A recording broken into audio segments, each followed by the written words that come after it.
Good afternoon, everyone. I'm Rabbi Joe Potasnik, the New York Board of Rabbis. I want to begin with an apology. Christmas has ended. Hanukkah will end tomorrow night. New Year's on the secular calendar will begin the next day. We should be celebrating this week, celebrating life, not commemorating the loss of life or the attack on life. Many of us thought that anti-Semitism was a thing of the past, but we've come to see that that is not true. Many of us thought that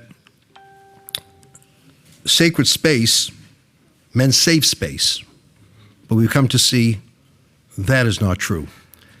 Many of us thought that words and prayers had meaning, but now we see that words and prayers mean very little. Following the attack in Monsey, the rabbi, after people were taken by ambulances to the hospital, the rabbi said, we have to complete the ceremony. We have to finish this Hanukkah celebration.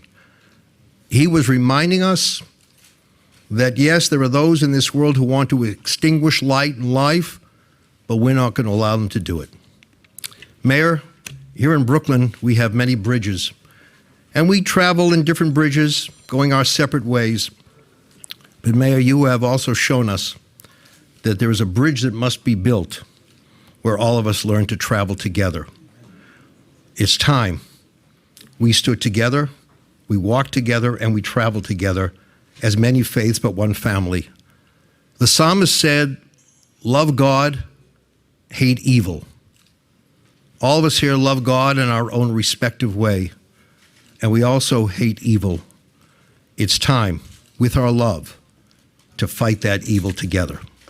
I give you the mayor of the city of New York, and mayor, interestingly, in Hebrew, mayor means one who gives light. So during Hanukkah, we thank you for adding light at a very dark and difficult time. Mayor Bill de Blasio. Thank you, Rabbi. Thank you, Rabbi. Thank you. Rabbi Potasnik has been one of the people for years in this city who calls us all together in times of challenge. And I want to note, and this is why we will prevail. Rabbi Potasnik does not just reach out and join with people when there's an attack on the Jewish community. He has done it when there's an attack on any community. That's what the clergy of this city do. That's what the elected officials, the faith leaders, the community leaders you see here, everybody comes together to defend each other. This will be our way forward.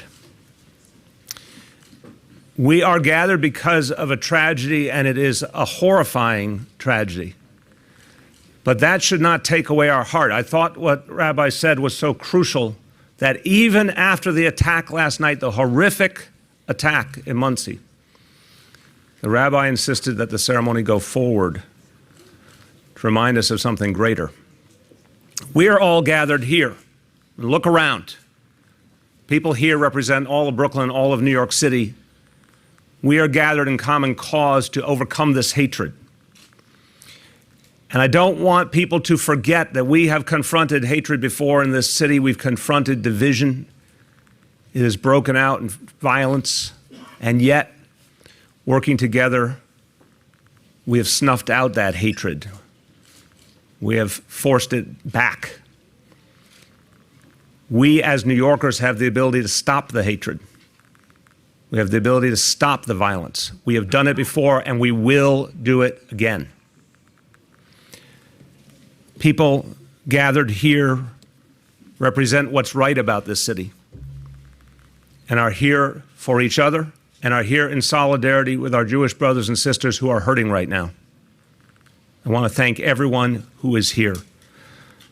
I'm going to let you know about the elected officials who have joined us. There's obviously many, many community leaders and faith leaders as well. I want to thank Comptroller Scott Stringer, Senator Zelnor Myrie, Senator Kevin Parker, Assemblymember Denise Bichotte, Assemblymember Mathilde Frontes, Assemblymember Diana Richardson, Assemblymember Joanne Simon, Councilmember Brad Lander, Councilmember Rory Lantzman, from our administration, Deborah Louder, the Executive Director of the Office for the Prevention of Hate Crimes, and Eric Cumberbatch, the Executive Director of the Office to Prevent Gun Violence. We're going to talk about how to stop violence before it happens. This is one of the announcements we'll make today based on real experience we've had in the city, stopping violence at the neighborhood level. But it's first important to recognize an attack on Monsey is an attack on us. They're not only our neighbors geographically, there's a deep, deep connection between the Monsey community and New York City, and particularly Brooklyn. The attack on that community is an attack on this community, is an attack on all of us. We feel it that way. Thank God we are all protected by the finest police force anywhere in the world. And I want to thank our officers from the 32nd Precinct who so bravely and quickly apprehended the perpetrator, making us all safer.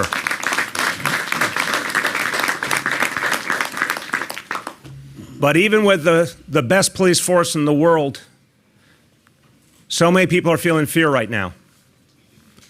We have to be honest about the level of fear that people are feeling. We have to be honest about how it feels different.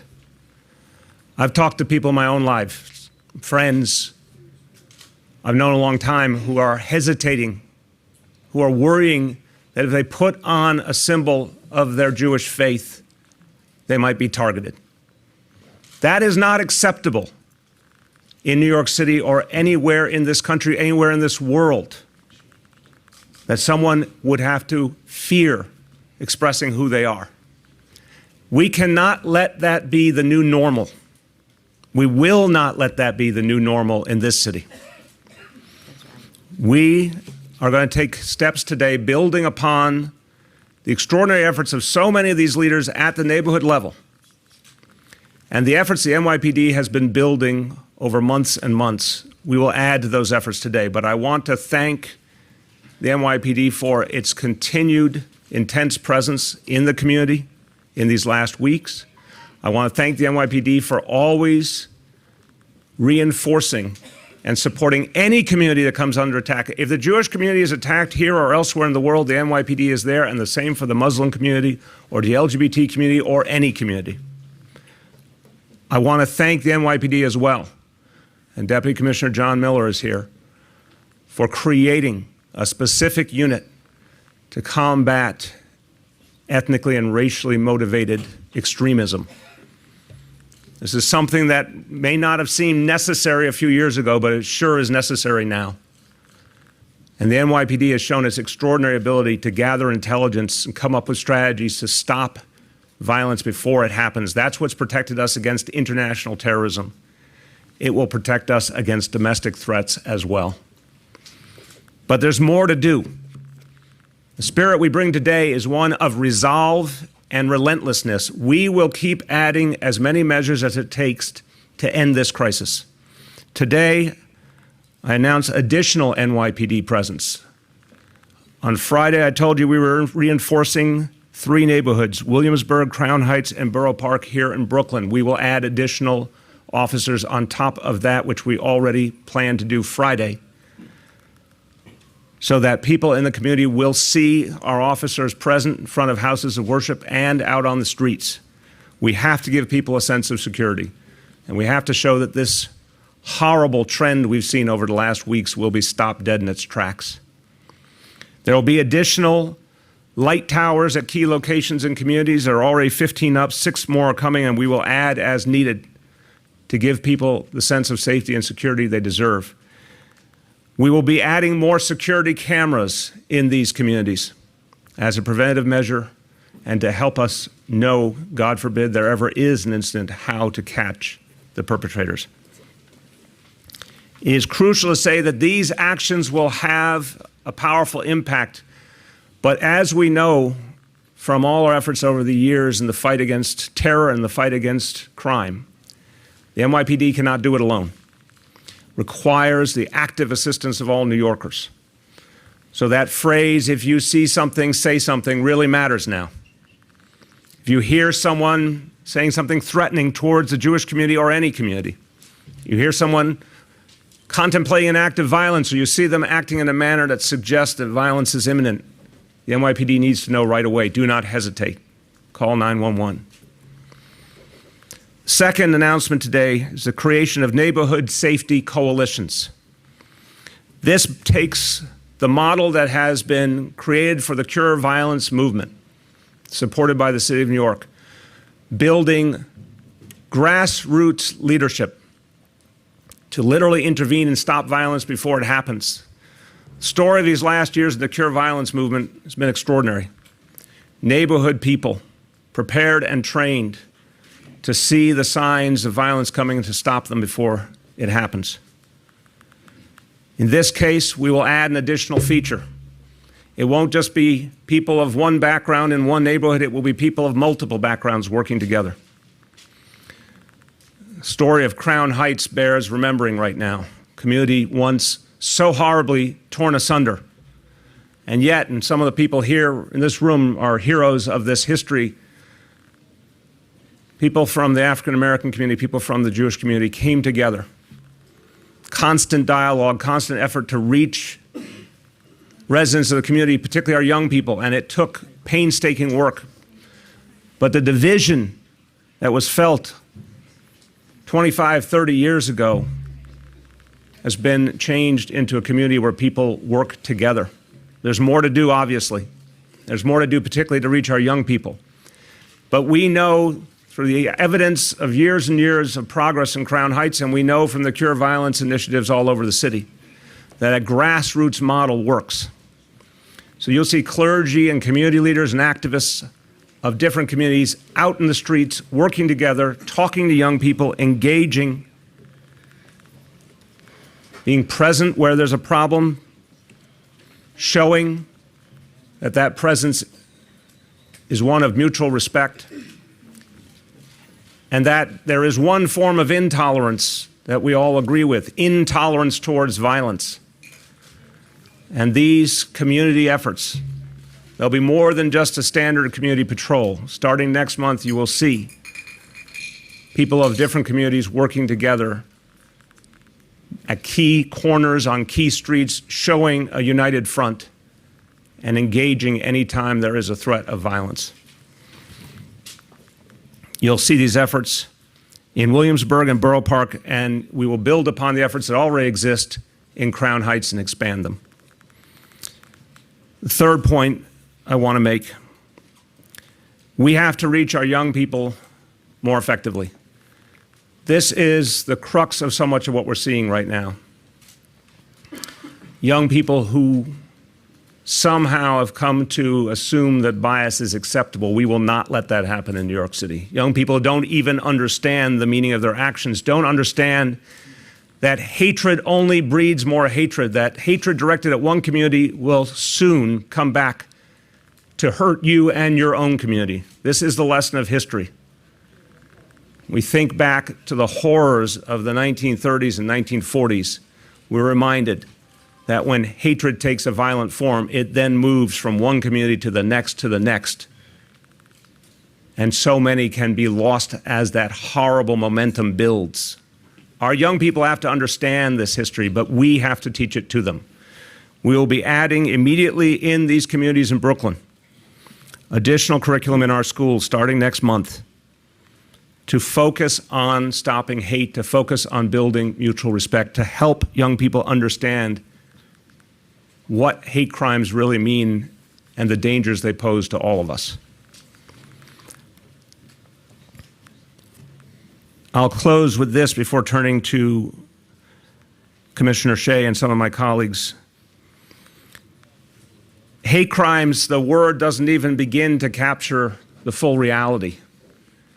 It is not just a physical attack. Hate crimes constitute an attack on our society, on our democracy, on our values. The point Rabbi made, some are trying to extinguish a light that we have all worked so hard to build in this city, a light of understanding and mutual respect and peaceful coexistence. We will not let them do that.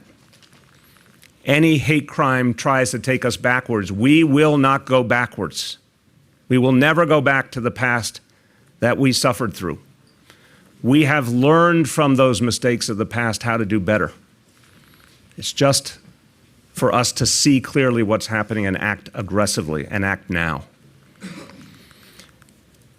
A little bit later this evening, an extraordinary event will happen in Grand Army Plaza, the lighting of the largest menorah in the world, and it takes on added meaning tonight. The menorah symbolizes the positive, the light, the hope. Everyone tonight should remember that hope and act to build it. For all those in the Jewish community who are feeling pain and feeling fear right now, when you light that candle tonight, know that we stand with you, that you should not have to live in fear, and we will not allow it. Every one of us has to light those candles. And tonight in Grand Army Plaza, we will stand together in solidarity with the Jewish community. We will show New York City, we will show the world who we are. An attack on one of us is an attack on all of us, and we will not let it stand. I turn to our police commissioner with tremendous thanks for all the men and women of the NYPD do for us, and particularly for the extraordinary actions last night of our officers in the 3-2 precinct. Commissioner Dermot Shea.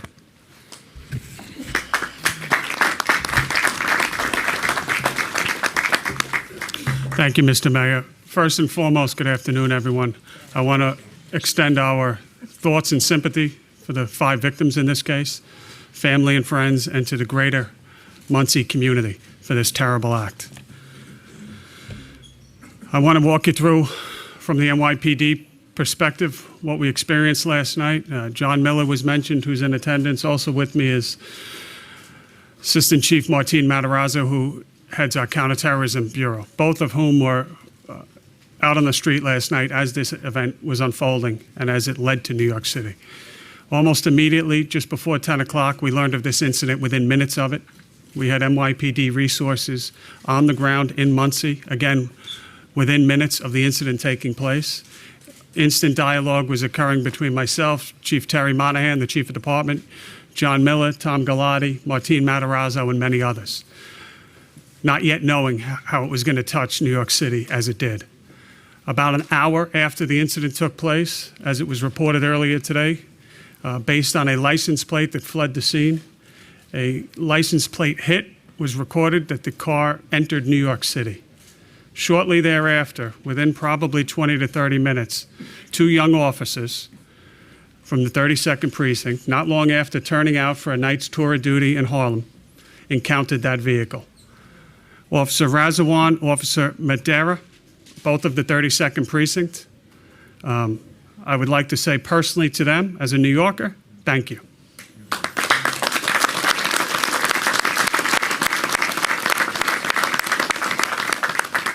More importantly, as the police commissioner, I would like to say how proud I am of their work. I have no doubt that their speedy efforts last night, keen work, saved lives, whether it was last night, maybe tonight, or in the future.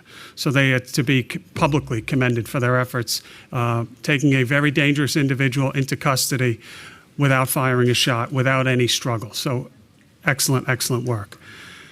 So it's a little surreal to be standing here. Less than 3 weeks ago, I stood next to the mayor at a different location in Brooklyn at a different press conference, but speaking about the same topic. Days after Jersey City, and here we are again. It is truly, to me, surreal to be having the same conversation, a conversation about hate, a conversation about intolerance. We've been speaking what we've been seeing in New York City on the crime side for some time this year. An increase in swastikas, an increase in hate speech,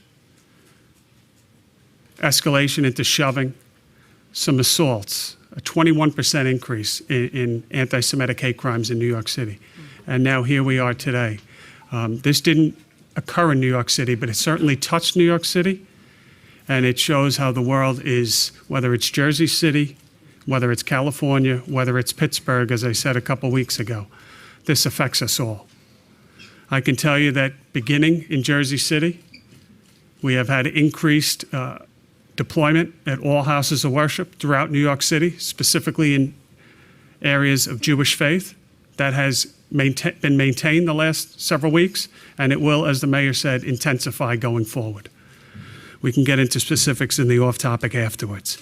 I just want to finish with saying press conferences, speaking about it after the fact. What we need to do is speak about it before the fact. We need to call out hate. We need to speak openly, whether it's the police department, community members, as the mayor said, working together, or leaders throughout New York City, calling out hate when it's spoken before it gets to an incident like this. Thank you, Commissioner.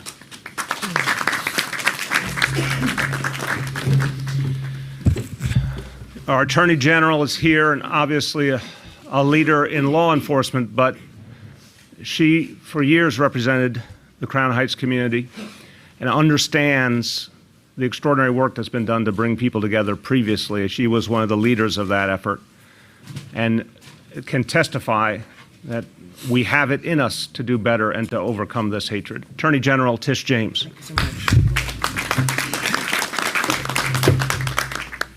I've been in an elective office for a very long time, and I've consistently stood with the Jewish community in times like this because I recognize and understand the pain of hate as an African-American woman. And today, we stand shoulder to shoulder with the Jewish community. And there's no break between our community and the Jewish community at this point. And so as they celebrate Hanukkah and as they light the menorah, I think it's critically important that everyone understand that the lights will not be extinguished tonight and that we'll continue to celebrate the Festival of Lights. And that we all recognize that Hanukkah means a dedication of all of us together, black, white, Jewish, Christian, Muslim, it really doesn't matter, that all of us are together to just stand with the Jewish community. I thank the mayor, I thank the police commissioner as we protect them, but all of us have a responsibility to protect the Jewish community, particularly given the increase in the number of hate crimes across the state of New York. We must hold them in our hands and surround them and protect them. And so it's really critically important that all of us understand that what is happening is really a symbol of hate and also of discrimination. And so whether or not it be individuals who are ignorant about the Jewish struggle, about the Jewish experience, or individuals who discriminate against Jews because of housing, it's really critically important that we all stand together and let individuals know that in the state of New York that hate will not be tolerated, and that any individual who is responsible for these crimes should be prosecuted to the fullest extent of the law. And that we must educate young people about the evils of hate and how hate has affected all of our communities. But the special bond that African Americans have with the Jewish community and the history of that special bond must be taught. And so all of us stand together, no space between us. This message is clear, that love will overcome hate, and we will light the menorah tonight, and the lights will continue to shine and lead us forward in the state of New York. And so once again, I stand with the Jewish community. I will always stand with the Jewish community, but most importantly, I stand today with all of them, with all of my colleagues in government against hate.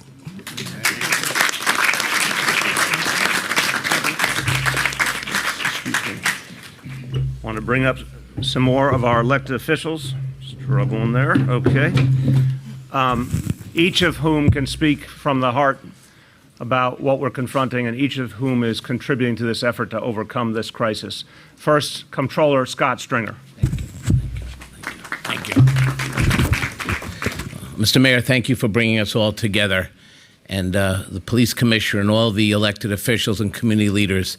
I just want to say a couple things. For the last week, I have been confronted with anti-Semitism for the first time directly as a father. Every night lighting the Hanukkah candles with my two little kids, and they're suddenly asking the questions that you really don't want to talk about, is why are the Jewish people under attack? And that is a real conversation. And that conversation came to a head today when I said to them that I would not be there to light the candle, that I was going to go do something that I thought was very important, which was to stand with New Yorkers and say that this hatred would never be tolerated. Mayor, you brought us all together, and I'm glad you did, because the people who are out there, the haters, the anti-Semites, the people who are racist, the people who want to see our city divided based on race and religion. Well, we have a message tonight. We're not playing anymore. We're united. Just look in the back of me. Look who's here today. Muslims, African Americans, leaders from so many different religions and cultures who have made it very clear that they not only stand with the Jewish community, but we also stand together. We are never going to let the haters divide this city. Now, this is not going to be easy work. There's going to be a lot of strategy and a lot of education that has to come into our communities. But let's make it clear tonight, as we light that last candle for the year in Grand Army Plaza, that we light it as one city, as one people. And that is why it is so important for us to stand up and make it very clear that we as a city will make sure that the people who do this hatred will absolutely be apprehended, and there will be zero tolerance for hatred against any people in this city. Tonight, it's the Jews, but tomorrow it's somewhere else. And I say this on behalf of my 8-year-old and 6-year-old. As a father, I want them to live in a world where they're learning about King and Gandhi and their own religion, and not learning about people who could come in one day and destroy their families. Thank you very much.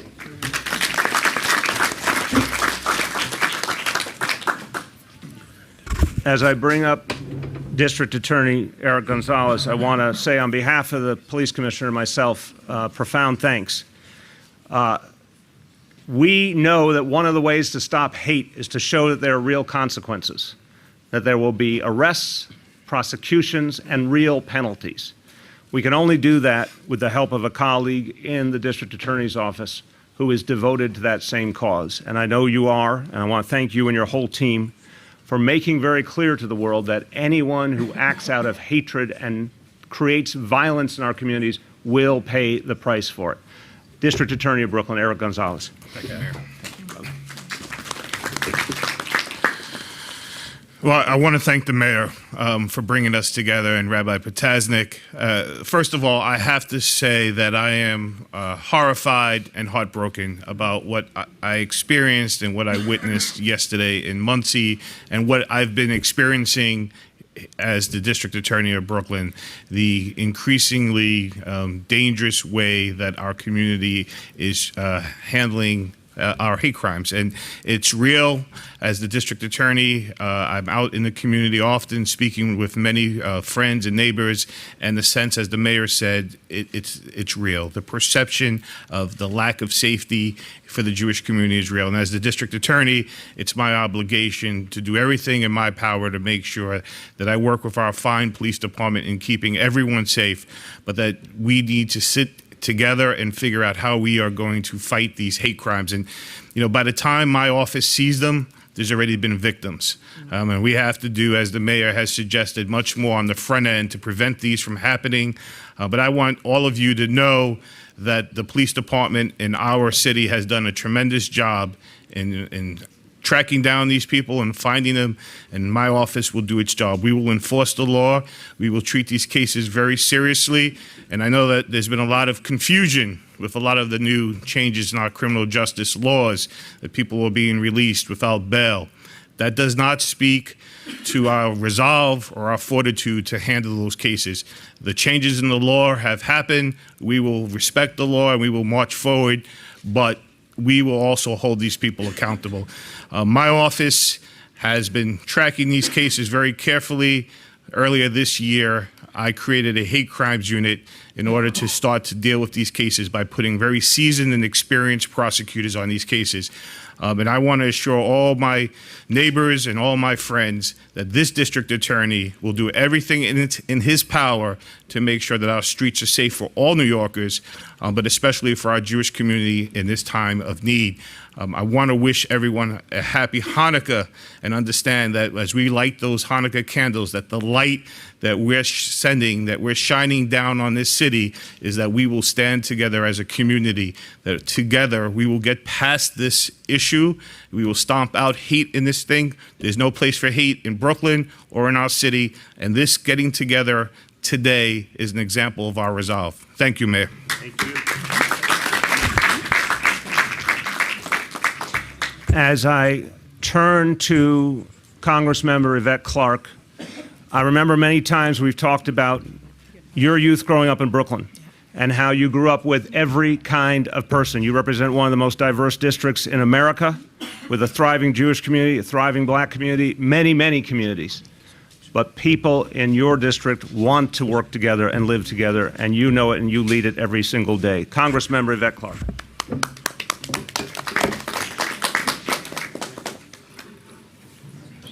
Let me start by thanking our mayor for his leadership. Let me also commend all of my colleagues and all of the public servants who've assembled so rapidly. To all of the clergy here present and the beloved community, good afternoon. I'm Congresswoman Yvette D. Clarke, and I proudly represent New York's 9th Congressional District of New York. It is with a heavy heart that I stand before you today. The violence that is targeted our Hasidic Jewish community has alarmed us all. We must denounce this vicious, violent manifestation of hatred, and we as a community must stand up. We need to extend our hands to one another in this moment of crisis, because yet again, we have witnessed anti-Semitic hatred and violence tear at the very fabric of our community and Jewish communities across this nation. I've witnessed the rise of anti-Semitism and hate crimes and violence in communities across this nation, and quite frankly, around the globe. We all have. This is devastating and disturbing, and we must act now to disrupt any further thoughts of attacks on our neighbors. There is no place for hate, for anti-Semitism, or for white nationalism in the place that we call home. No one, not our Jewish friends, neighbors, community leaders, not our elected officials, should have to live in fear for their communities. We all deserve to feel safe in our homes, in our schools, our businesses, and in our places of worship. During this season of miracles, where we celebrate the light overcoming the darkness, it is crucial that we come together as neighbors in the light, and particularly in these dark days. We must not be indifferent to hatred. We must not tolerate violence against our neighbors. We must be vigilant disruptors of those who even speak of violently harming others. We must not allow the clouds of hatred and despair to form around us. It is imperative that we take action to protect our Jewish friends and neighbors from the evils of anti-Semitism. So I am proud to stand with Mayor de Blasio as he launches his crime prevention and safety efforts to prevent hate crimes and anti-Semitic attacks in our city. The time for action for all of us is now, and I stand ready, willing, and able. Thank you. Finally, a very, very important voice in this city, but also in this nation, for understanding and mutual respect, Congressman Hakeem Jeffries.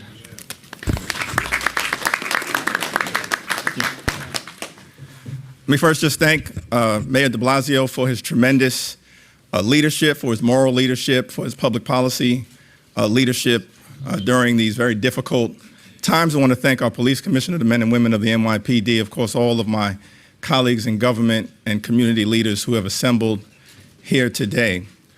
In the book of Psalms, in the 38th chapter, King David expresses optimism in the face of hatred and evil.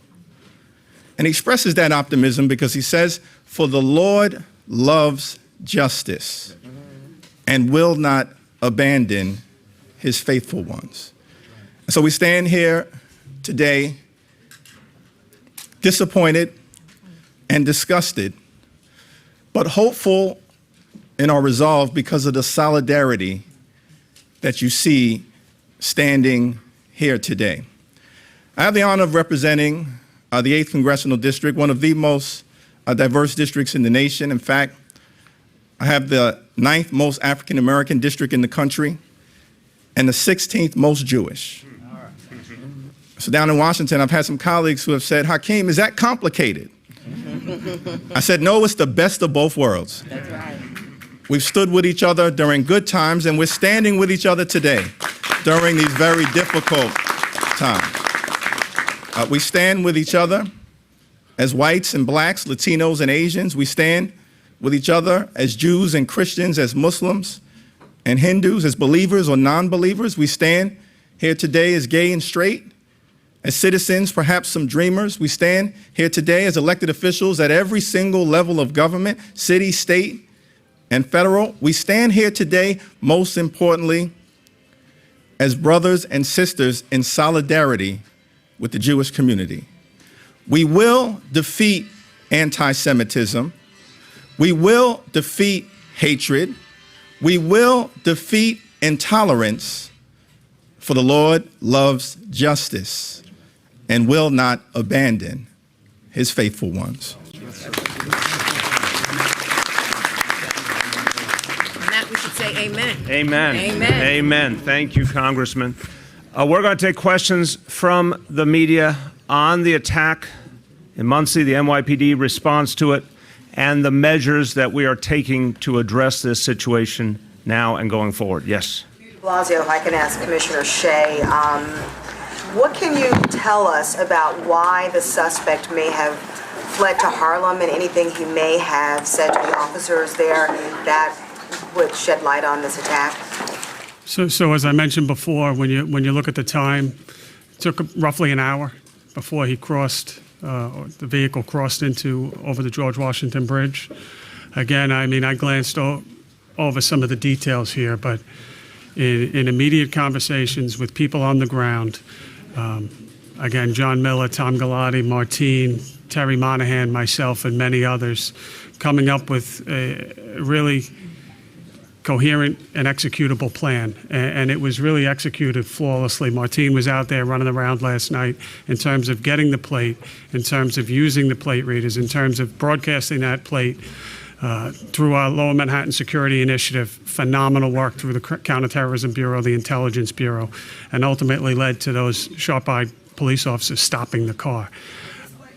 Early on in the investigation, obviously, we are working very closely, as you know, just as we were with Jersey City, with our federal partners, with our state and local partners, to answer all of those questions. It's a little preliminary at this point. Why in New York City? What was the draw? Clearly, that's something we're going to be looking at and peel back in terms of what does that mean going forward. Did he say anything to officers that you might be able to share with us? Almost nothing. Stick around. I'm sure there'll be others. Okay. Yes. Mayor, obviously there have been some concerns that as these attacks increase, as the law enforcement presence increases as a result, that could inflame more tensions. Obviously there are some tensions between some communities and law enforcement. How do you balance those needs with trying to stem these attacks? First of all, the whole approach to neighborhood policing that has been put into effect over the last 6 years is meant to bring police and community closer together. And Commissioner Shea has been one of the architects of that. So when people see more police presence, it is going to be accompanied by a dialogue and an effort to really connect and communicate about what's going on and why it's going on. A lot of times I heard from New Yorkers for years and years that there would be police activity, they didn't know what was going on or what it meant.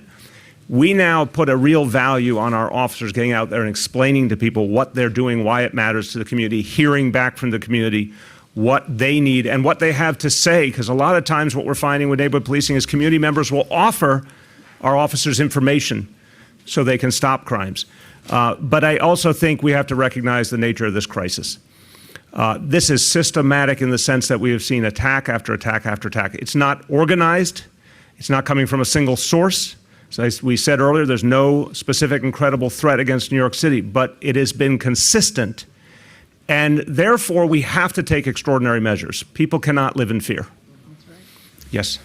Two questions, one for the mayor and one for the commissioner. First, obviously you announced measures that could take time to be implemented and to show success. What do you say to the father who walks out of his home tomorrow morning to work on the subway? What do you say to the mother who sends her child to school tomorrow? I'm a parent, and I would say to them exactly what I would want a mayor to say to me, that we will protect you. We are sending in more and more of the finest police officers in this country to protect the community.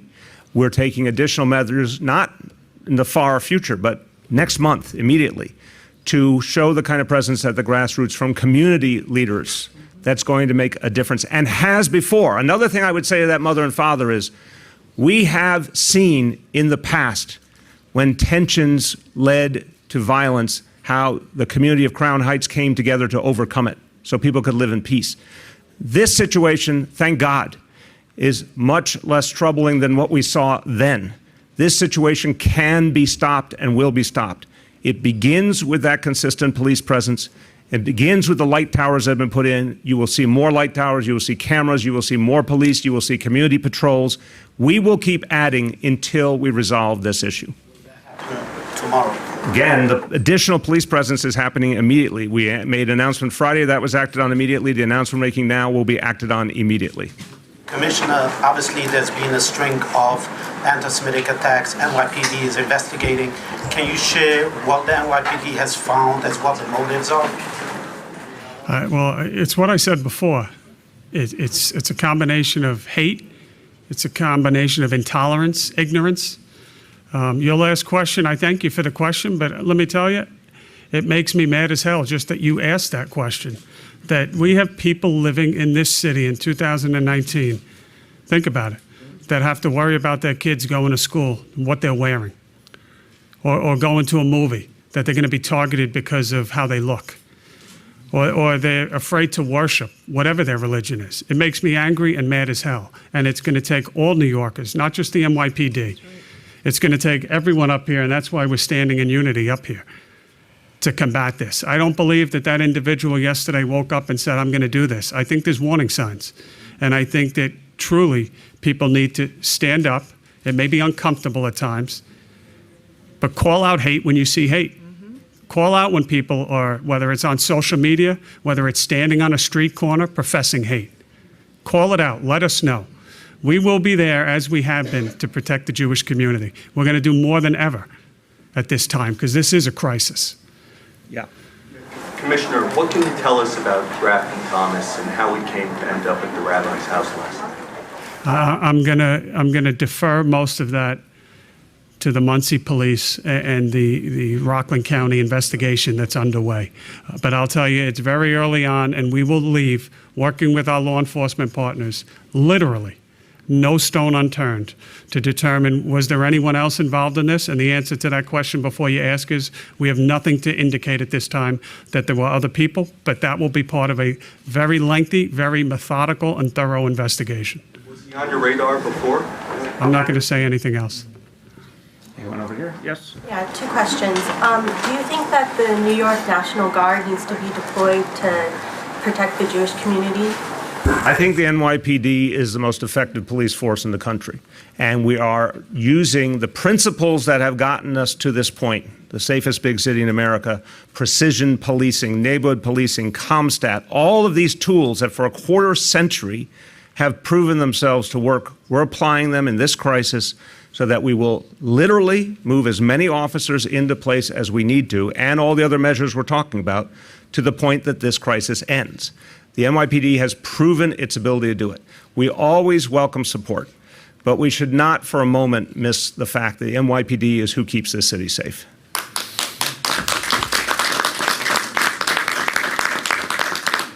Can you tell us what the Office for the Prevention of Hate Crimes has been engaged in since it opened in the fall? The whole idea of that office is to figure out the long-term solutions. This problem obviously was growing for years. It has to be attacked on a systematic level.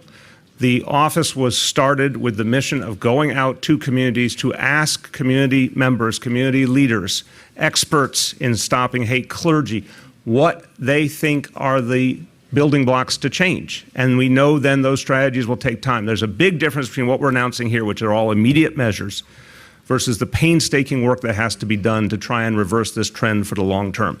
That second part is what that office does. Anybody over here? Yes. This goes, I think, from the same call from state and city lawmakers to Attorney General James. Do you support their call, say, to appoint a special prosecutor to prosecute anti-Semitic violence? So the Office of Attorney General is well equipped to investigate and to work with NYPD and state police to investigate hate crimes, and we will continue to do that. Let me also say that as a part of our investigation into social media, we are also looking into whether or not they can do something to address this hate that unfortunately is on the media outlets all over the internet. Yeah, and I want to emphasize this point. As we talk about the long-term solutions, we have to come to grips with the reality of social media. There is no mistaking the fact that this tendency towards hate and acting on hate has grown in the last 3 years, but it's also grown with the advent of social media. And we need some new standards and norms in this society for how to deal with this. I've said it before, the social media companies try to stand apart and act like they have no culpability. That's just not true. They have to be part of the solution too. And one of the things our Office to Prevent Hate Crimes will work on is how to move those companies, or shame them if we need to, into no longer being vessels for hate speech. Anyone else? Yes. Mayor, you talked about there being an educational component as part of your response to this. Can you just tell us a little bit more about what schools and what students and who's going to be teaching this? Yeah, we will get you the exact locations, but let me give you the framework so I understand it. What we're seeing, these horrible attacks that have happened outside our borders, don't for a moment obscure the fact that there have been problems in specific neighborhoods in New York City. And we are not missing the fact that it is specific neighborhoods. When I talk about Williamsburg, Crown Heights, Borough Park, that's been where a disproportionate number of these attacks have been concentrated. We're going to look in every part of the city to keep people safe. But in terms of the work we have to do to stop anti-Semitism, to teach young people why anti-Semitism is both morally wrong and dangerous to everyone, to teach that history. One of the things that we've heard more and more in these last weeks is reports from educators and community members who say there are young people doing something absolutely horrible, scrawling a swastika on the wall of a Jewish community center without even knowing what a swastika is, acting out of a blind anger. We have to address that. So the schools will be the ones in the communities where the problems are happening to reach those young people starting in January, immediately when school comes back, and really emphasize this message that what they're doing, what some of them are doing, obviously, has horrible and painful and long-term consequences. That's where we're going to focus our efforts. Yes? If I could ask Rabbi Potasnik, what are you telling your congregants right now as to how to deal with this, either how to stem it, or if, God forbid, the attack should come right to a personal level, how to deal with that situation? I'm proud to say that here in New York, every congregation that I know has a very strong relationship with NYPD. Every congregation I know, and I think this applies also to, the non-Jewish faith community. Every congregation has a plan, a security plan, and God forbid there's an attack. So we have great faith in God, but we have great faith in NYPD, and together that gives us strength during this very, very troubling time. Do you foresee any conflict prosecuting anti-Semitic attacks or hate crimes with the bail reform that's going to take place on the 1st? I know last week... I think you're talking about two separate things. The bail reform is when someone is arrested, whether they're going to stay in jail pending the outcome. It really has no effect on the ultimate outcome of the case. None. Yeah, and thank you, Commissioner, for that clarification, because I think there's a lot of misunderstanding. I just want to amplify. What has happened for decades and decades? Someone's arrested for a crime. If the judge chooses to post bail, and that person can make bail, they're out on the street, and for a very, very high percentage of people, that's exactly what they did. The basics don't change under this reality. Now, that said, I've been very open. The Commissioner's been very open. We would like to see some improvements made to the state bail reform legislation. It was not exactly what we thought was needed. We think it can be addressed. We think the impulse behind that legislation is a good one, but that legislation needs to be improved to protect the rights of judges to have flexibility to hold someone in when they present a danger to the community. But the fundamental notion of the bail reform is that many, many people were being held in awaiting trial simply because they didn't have enough money. and often for very low-level offenses. That principle we all stand by. We don't want to see that happen to someone. We don't want to see that happen morally. We don't want the taxpayer to have to pay the cost of holding someone in who just couldn't afford bail, but would have had the right to leave if they could afford bail. But that said, we are going to go to Albany, once again asking the legislature to improve that bill and add some additional protections. Who hasn't gone? Yes. Mr. Mayor, you just used a very operative word. We're in a crisis right now, Yes. and I thank you for using that word. Would you take it a step further and say that this is a state of emergency? I think it's right to say crisis. I think when we say state of emergency, it often infers very particular powers being utilized. Right now, I think we're in a crisis that can be addressed with the tools we have at hand. But it's going to mean using those tools very aggressively, very visibly, in ways we have not done before because, honestly, we didn't see this kind of crisis in recent years. That's where we are now. I hope to never get to that next point. Who has not gone? Anyone? Yes. Media? Media? Okay, just media questions right now. Go ahead. Commissioner, could you walk us through in as vivid terms as possible the moment of the encounter between the patrol officers and Grafton Thomas and what they see and how he presents himself? Yeah, so as a matter of fact, I think the plan is probably before midnight we will be releasing a video of that. The entire incident was captured on video. What you will see when you see that video is the car with the perpetrator is stopped at an intersection. You see a police car, an SUV, pull up, block it in. You see two officers immediately get out of that car, approach the suspect. The car door of the suspect's car opens and he gets out on his own. Both officers at gunpoint get him into handcuffs without any struggle whatsoever. As this is happening, simultaneously, you see about another 3 or 4 marked police cars converge on that corner. So the entire incident took place in probably 10 to 15 seconds. It was without incident in terms of struggle, and that car then remained there throughout the evening, processed for a crime scene, ultimately towed away. Blood, smell of bleach. I'm not going to get into the specifics. We're just going to see if there's any last media questions, but I want to acknowledge and thank for joining us Senator Brian Kavanaugh. And again, thank you to all the elected officials. I'm sorry, and Council Member Rory Lanceman as well. Thank you to all the elected officials who have joined us and all the community leaders. Last call. Any media questions? Last call. Okay, thank you, everyone.